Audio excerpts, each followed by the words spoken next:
तो फ्रेंड्स ये हमारा क्लास 10th का फिजिक्स है और इसमें हम लोग सबसे पहले चैप्टर नंबर 1 देखेंगे जिसका नाम है प्रकाश का परावर्तन। तो हम लोग इसको अभी अच्छे से समझेंगे। ये हमारा फर्स्ट वीडियो है और हमारा जो टारगेट है 2 से 2.5 महीना में पूरा जो 10th क्लास का फिजिक्स है एक चैप्टर से जो भी जितना भी चैप्टर पढ़ना है सभी को एक एक पॉइंट के साथ देखेंगे, ठीक है। तो अगर आप चैनल पर नया है तो चैनल को सब्सक्राइब जरूर से कर लीजिएगा और दोस्तों के पास इसको शेयर जरूर से कर दीजिएगा। तो चलिए यहाँ पे हम लोग सीधा स्टार्ट करते हैं प्रकाश का परावर्तन। तो चूँकि देखिए प्रकाश के बारे में सबको पता होता है कि प्रकाश क्या होता है। हम लोग अपने दैनिक जीवन में प्रकाश की अनुभूति करते हैं, अनुभव करते हैं। तो सबसे पहले हम लोग प्रकाश की डिफिनेशन की बात करेंगे। प्रकाश के बारे में तो हम लोग जानते हैं कि किसी भी चीज़ को अगर हम देखते हैं तो वो प्रकाश की ही मदद से देखते हैं, उसकी सहायता से देखते हैं। बिना प्रकाश की मदद से हम लोग किसी भी वस्तु को नहीं देख सकते, ठीक है। और परावर्तन का मतलब होता है जब प्रकाश कहीं पे पड़ता है, ठीक है, जो अपारदर्शी पदार्थ होते हैं जिससे प्रकाश आर पार नहीं जा सकता, उससे टकराकर वापस लौट जाता है, उसी को बोलते हैं परावर्तन, जो कि हम लोग आगे भी समझेंगे। फिलहाल प्रकाश को पता है प्रकाश का टकराकर वापस लौटना वही परावर्तन होता है, तो वो भी देखेंगे। सबसे पहले प्रकाश की डिफिनेशन की बात करें तो प्रकाश एक भौतिक कारक है, ठीक है। भौतिक कारक क्या होता है? जो वैसा कारक जो भौतिक गुणों के आधार पर लोगों को प्रभावित करता है, ठीक है। तो भौतिक कारक जो है वो 2 होते हैं, वैसे तो इसके बारे में पढ़ना है आगे। भौतिक कारक है तो प्रकाश वह भौतिक कारक है जिसकी सहायता से हम किसी भी वस्तु को साफ साफ देख सकते हैं या फिर देखते हैं, किसी भी वस्तु को हम लोग देख सकते हैं। प्रकाश वह भौतिक कारक है जिसकी सहायता से हम किसी भी वस्तु को देख सकते हैं, किसी भी वस्तु को देख सकते हैं या फिर किसी वस्तु को साफ साफ देख सकते हैं। या तो इसको हम लोग ऐसे ही बोल सकते हैं, चूँकि प्रकाश एक प्रकार का ऊर्जा है, ठीक है, वो ऊर्जा ही है, प्रकाश एक प्रकार का ऊर्जा है। तो हम लोग ऐसा भी डिफिनेशन दे सकते हैं कि प्रकाश एक ऊर्जा का रूप है जिसकी सहायता से हम किसी भी वस्तु को देखते हैं या फिर जिसकी सहायता से हम किसी भी वस्तु को साफ साफ देख सकते हैं। तो प्रकाश वह ऊर्जा का रूप है जिसकी सहायता से हम किसी भी वस्तु को साफ साफ देख सकते हैं। तो ये हुआ प्रकाश। प्रकाश के बारे में पता है, जो मेन सोर्स है प्रकाश का वो हमारा सूर्य है और सूर्य के बारे में पता है, ठीक है। इससे जो प्रकाश निकलता है, बहुत सारे प्रकाश निकलता है। अभी हम लोग प्रकाश के गुण के बारे में बात करेंगे। सबसे पहले प्रकाश की अगर बात करें तो इसमें ये जो निकल रहा है, ठीक है, ये कहाँ से निकल रहा है, उसको जहाँ से प्रकाश निकलता है उसको प्रकाश स्रोत बोलेंगे, जो कि हम लोग आगे भी डिफिनेशन उसका देखेंगे। लेकिन फिलहाल यहाँ पर जो प्रकाश है उसमें अगर एक प्रकाश की बात करें, एक प्रकाश की हम अगर बात करें तो इसको बोलते हैं किरण।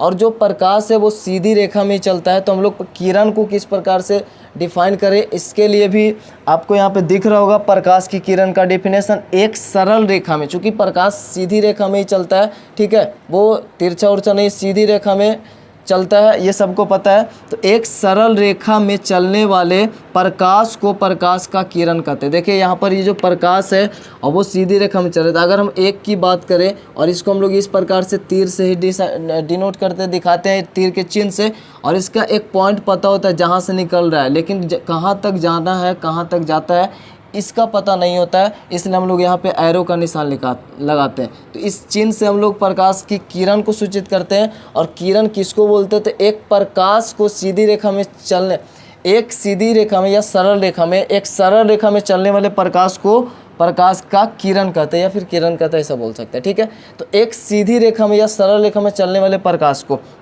इसमें जो एक सीधी रेखा में चल, एक की हम लोग निकालेंगे, बात करेंगे इसकी, इसको हमने निकाला और ये हमारा एक किरण है। तो एक सीधी रेखा में चलने वाले प्रकाश को ही हम लोग क्या बोलते हैं?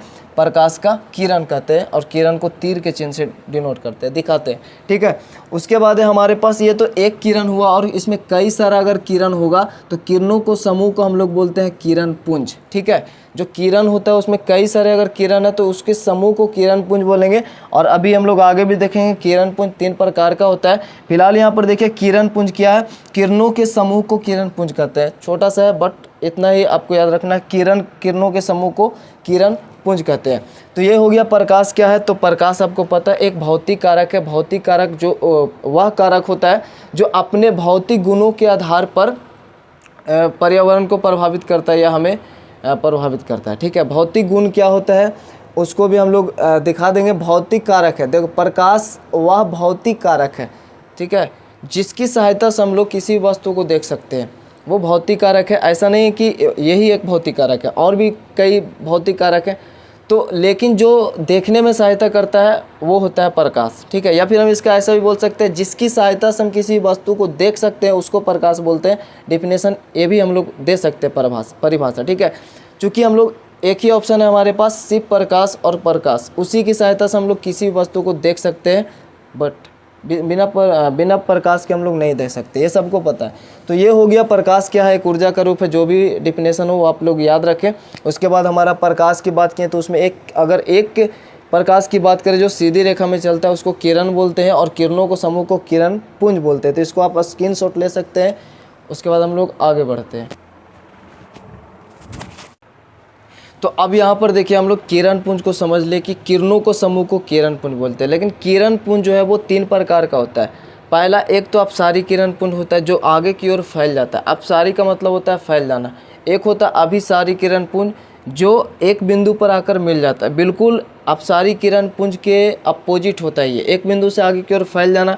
जैसे हम लोग कहीं पर लाइट वगैरह देखें, जैसे बल्ब का लाइट देखते हैं तो एक बिंदु से निकलकर आगे की ओर फैल जाता है, ठीक है। वहीं अगर हम लोग जैसे कि जो चश्मा होता है पावर वाला, सूरज के प्रकाश को हम लोग एक जगह पे केंद्रित करते हैं तो वो एक बिंदु पर आकर पूरा प्रकाश जो है वो वहीं पर आकर केंद्रित हो जाता है, एक बिंदु पर आकर मिल जाता है।